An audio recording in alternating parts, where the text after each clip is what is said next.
My name's Cristina Payne. What's cracking? I'm from San Francisco, California, the Filmo district. Y'all heard of Filmo Slim.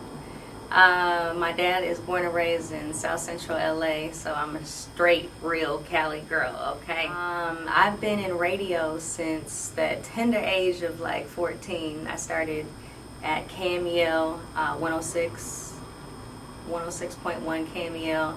San Francisco. I interned with Sway, who is now Sirius XM MTV executive, and he actually put me on his first comedy search. That was like maybe 4 years ago, and so I've been at Broadway Comedy, Caroline's on Broadway in New York. I've done a bunch of different improvs, punchlines, funny bones. I've been everywhere from Chicago to LA to Atlanta. I've been in radio about 20 years, and I've also helped create an internet radio station called FUBU Radio. And yes, it is attached to the clothing line FUBU. We are back. We're in our, I think, almost the 27th year of FUBU now. So I'm working on a book, y'all. It's called Just Say No to Dick. Letters to My Younger Vagina. Okay? Because we all got some stories from our past, all right? And the problem is that we are not passing down these stories. Like, you need to tell somebody younger than you. Yes, wipe front to back. Okay, so in the book we got different chapters like, aren't you tired of being distracted? And another chapter is, aren't you tired of being dictated? Another chapter is, aren't you tired of ending up in ridiculous situations? And then having to suck someone's dick to get home? I am not just light skinned, okay? I am Filipino. I'm half black and Filipino. Blackapino, Nigapino. It is like half black in karate, half black in karaoke, like Oprah and Bruce Lee put together. Okay, so I can help you with your taxes, and I might rob you at the same time. But you won't even be able to tell, okay, until like the next fiscal year. So we be all good, okay? If us women were talking from the get-go and sharing our stories, then a lot of us wouldn't have letting the victimizer keep abusing, in a sense. So being a comedian now, after already getting my master's, it's like, okay, yes, that has happened to us, and some of us have had to laugh our way in order to get through it. And so this is my way of doing that, but in an educational way. It's in an Emmy-nominated film this year called Traveling While Black. I forgot to mention that. We killed it at Sundance and Tribeca Film Festivals last year, 2019. And Roger S. Williams, he is also an Oscar winner and an Emmy winner already. So he did this amazing project. They used these Oculus 360 cameras. Our backdrop was Ben's Chili Bowl. We brought it back to the retro days of like 1968, right before the riots happened. And it was an amazing project. I was so happy and proud to be a part of that and see how far it went. It was awesome. So now I'm like about to get an agent in LA and make some other things happen and take Tasha Smith's classes, and some good things are happening this year, so I can't wait. I met Sinbad 2010 on this cruise. I was writing for the host, and I was writing for Brandon T. Jackson. He's an actor, comedian. He started out in comedy, and so he came back to comedy, and I became his only female writer, and his brother is Sinbad's blood brother. So when I met Sinbad, I was like, yo, I'm working with your brother and Brandon and blah, blah, blah. And he was like, oh my God, that's great. And then he was like, so you're writing, huh? And I was like, yeah. He was like, so aren't you tired of 10% money? And I was like, 10% money? I never thought about it that way because my 10% money was pretty good. I was like booking Kevin Hart's after parties and doing a whole bunch of stuff for like other comedians, like for extracurricular money and whatnot. So he was like, don't you want 100% money? And I was like, well, yeah, what I gotta do? So I'm thinking he gonna say something inappropriate or something, and he was like, nah, man, you gonna have to get on stage. And I was like, get on stage and do what? And he was like, and do stand-up, like perform your jokes, and like, you know, stop making these other men funnier and richer. He was like, you need to get this for yourself. And I was like, and at the time in 2010, this is 10 years ago, like there weren't many women / cute women doing comedy back then. So I was just like, comedy don't look like this. And he was like, it's not what it looked like, it's what it sounds like, and you know what funny is. So I think over the next 3 years, like I might have tried stand up like 3 times. And each time I did it, it was so fun. I had a ball, but I was still like I was just, you know, doing radio. So I was, in a sense, coming up with new material weekly for my own show. And in a sense, I was doing comedy, but sitting down. So he was like, you just got to stand up. And now that radio is visible, it's you know, everything's being recorded, like the Breakfast Club and all these revolt shows and stuff like that. Yeah. So it's like radio now, you're in front of the camera now. It wasn't no more hiding. Just like how Wendy Williams was first known for talking all that mess, and then people would see her and be like, that's what you look like? So now she got all this plastic surgery trying to look like Beyonce, Wicked Witch of the West, and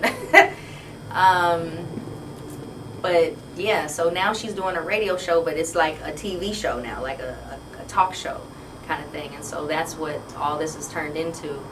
And yeah, I love radio still, and I love comedy now. Comedy has grown me a lot. I used to cry talking in front of audiences and doing public speaking, and so to see now me being able to speak in front of thousands of people is like a miracle to me. I got to work with Tiffany Haddish on a stage play. We were working for this playwright author named David E. Talbert, who's actually from Maryland. I think he went to Central High. We were working for him. I was one of his writers, and she was the comic relief on one of his plays. I think it was called Love in the Nick of Time or something like that.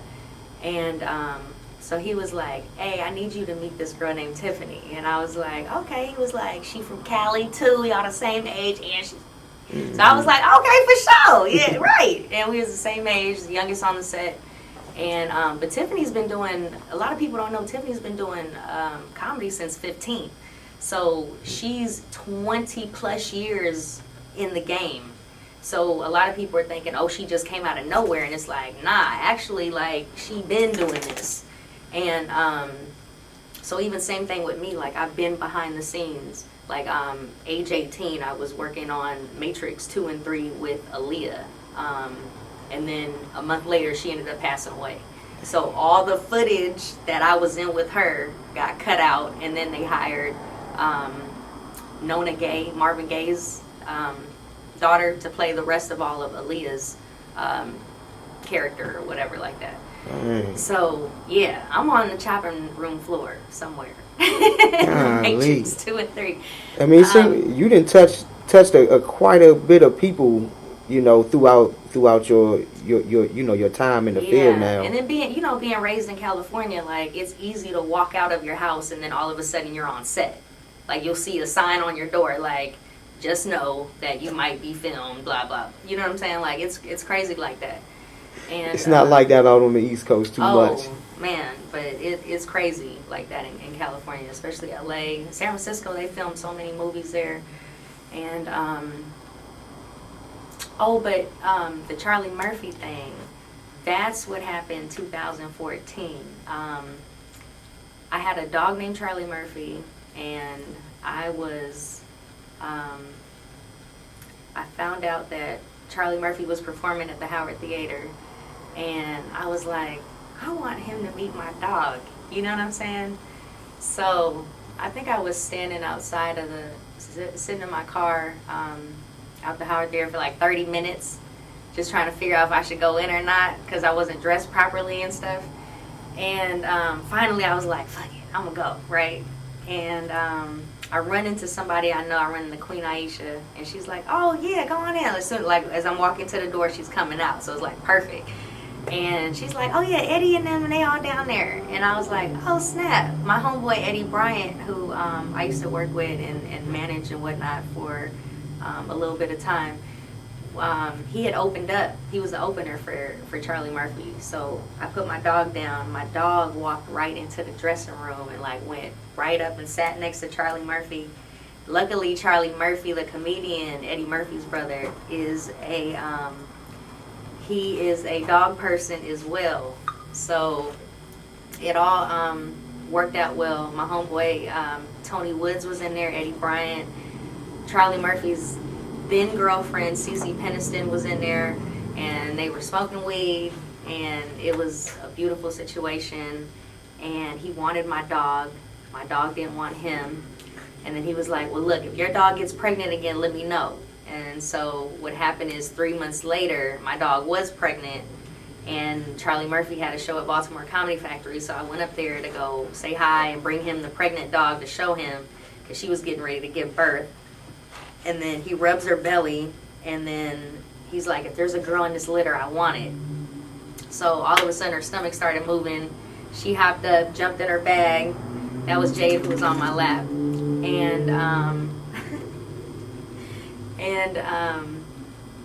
So the next day she gave birth. And then the next day, Charlie Murphy, the comedian, tweeted me, not DM, not text me. I don't even think he had my number yet.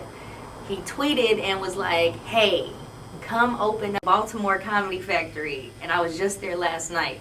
So I was like, what? I didn't ask him for no stage time. This nigga think I'm a comedian? I do radio. Like, okay. So, a 2-hour ride. I missed it, being able to open up for him by like 5 minutes or something like that. And so he was looking at me all disappointed, you know, like I didn't miss out on this opportunity and whatnot. And I was like, I started crying. I was like, hey, yo, I ain't no motherfucking comedian. I didn't even ask you for it. And he was like, seeing how serious I was, and he was like, oh, okay, all right. He was like, she don't even think she funny like that. So from that day on, he started like mentoring me. Like every day I would talk to him. And it wasn't until he got like sick, that's when he started to like distance himself a little bit. But I just didn't know it was that bad. But little by little, it went from every day to like every other day to then every other, you know what I'm saying? And then next thing I know, I'm getting news that that he died. And yeah, that was some crazy stuff, because my dog Charlie Murphy ended up dying 2 months after the real Charlie Murphy, and then Dick Gregory died 2 months after that. So it was like April, June, August, like it was just crazy that year, losing people. How long you know, did you actually have, as far as the time before he really passed? How long did you really have to, you know, knowing like 2 him? years. Huh. Mm-hmm. I had like the last 2 years, 2-3 years of his life. Dang. Mm-hmm.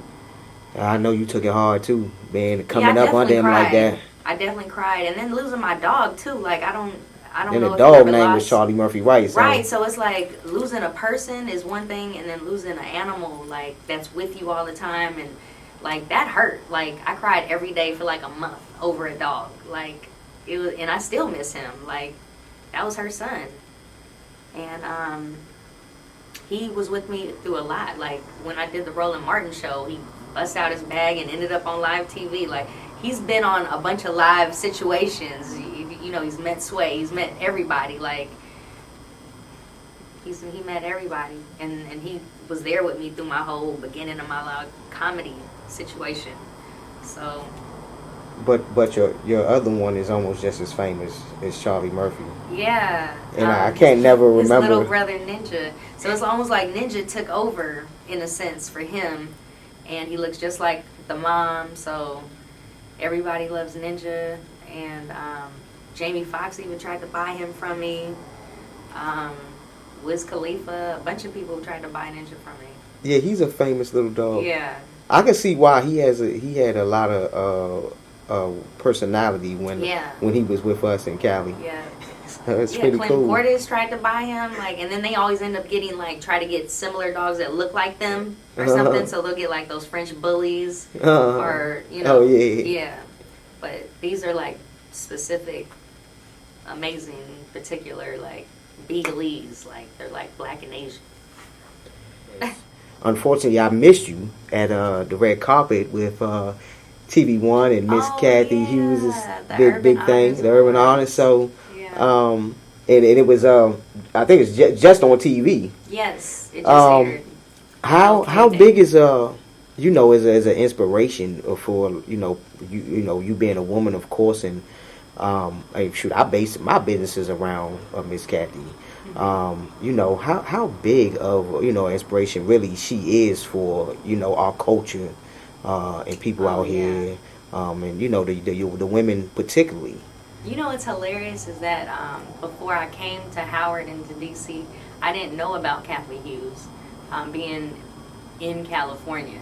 And then when I got to Howard, and then I started interning at WHUR, and then that's when I started to learn about the market and the competition and who owned what, and that's how I got to learn about Radio 1. And then being at WHUR, finding out more about her story and how she even tried to buy WHUR and their relationship and whatnot. And so now the School of Communications that I graduated from at Howard University is now named after her. So it's they wouldn't let her buy the radio station, but she has the whole building now named after her. And that's just a testament to how she is as a lioness. But I think she's super dope. She's super beautiful. And she's very headstrong. She's no punk bitch. I have met her before. And she is no joke, okay? We actually share a hairdresser and a makeup artist also, which is hilarious. So shout out to Shirley G. Oh, that's cool. And Nikki Frazier. It's and, Cristina, Cristina, like the Hispanic Oprah. No H. And last name Payne, like Martin, like Frida, like House of Payne. Payne. How y'all doing? It's Cristina Payne. You are rocking live with Street Talk TV. Tune in, stay tuned, keep it locked.